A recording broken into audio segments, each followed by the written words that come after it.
એક સૂચના આપીશ તમને, આજનું આંબેલ કઈ રીતે કરવાનું એની પણ હું તમને ટ્રીક બતાવીશ.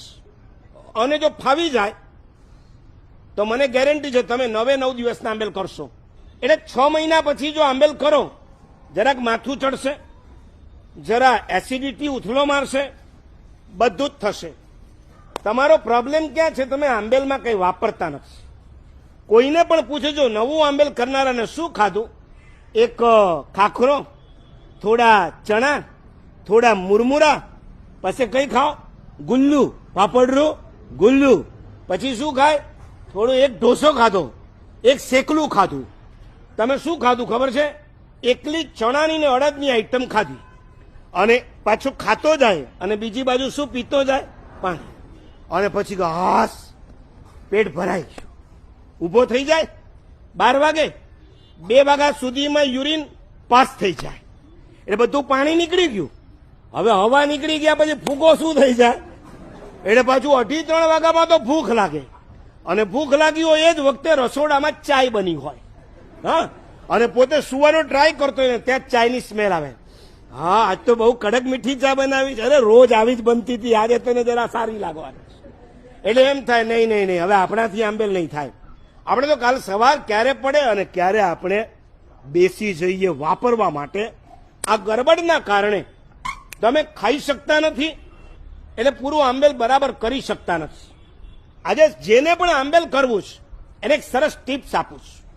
આ એવી ટિપ્સ છે, મારી નથી, અહીં બેઠેલા દાદા ગુરુદેવ ભુવન ભાનુસુરી મહારાજની છે.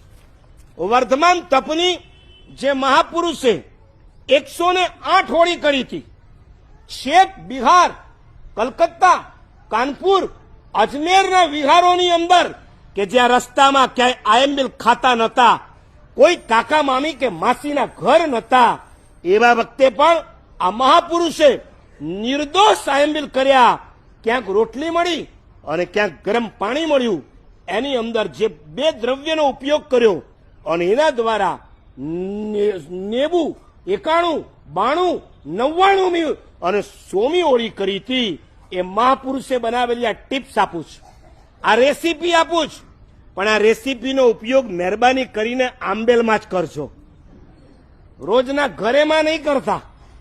આ એવી ચટણી બતાવું છું કે જે ઢોસા સાથે પણ તમે નથી ખાધી, જે ઢોકળા સાથે નથી ખાધી, ઇડલી સાથે નથી ખાધી, એવી એક ચટણી છે જે રોટલી સાથે ખાવાની છે. બીજું કાંઈ નહીં. આજે એટલું કામ કરજો, જઈને પહેલા 3 રોટલી ખાવાની. જે રોટલી રોજ ખાવ છો એ ખાલી ઘી વગરની ખાવાની છે. પણ એ રોટલી ખાવા માટે તમને હું એક રેસીપી આપું છું. 1 ચમચી સૂંઠ લેજો, 1 ચમચી બલવણ, બલવણ એટલે નમક, પાકું મીઠું. એની અંદર 4 ડ્રોપ્સ મગના પાણીના નાખજો અને પછી એને શું કરી દેવાનું? હાથથી હલાવવાનું, પેસ્ટ બનાવી દેવાની.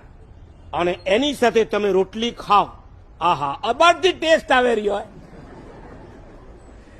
અટે હોબડીને એરો ટેસ્ટ આવે, વટે ખાતા ખાતા તો કઈ એ કાઢા.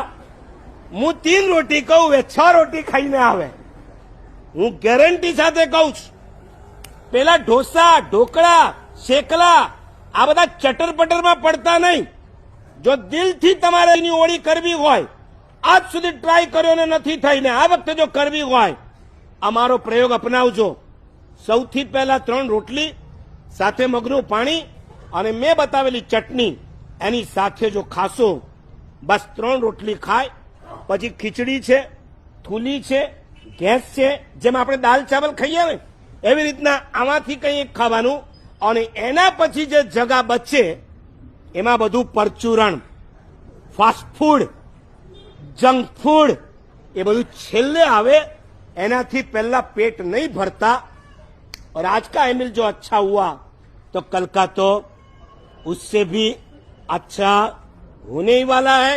खाली 3 आंबेल સુધી તમે મક્કમ રહ્યો, ચોથા આંબેલથી તમારી ગાડી દોડવા માંડશે.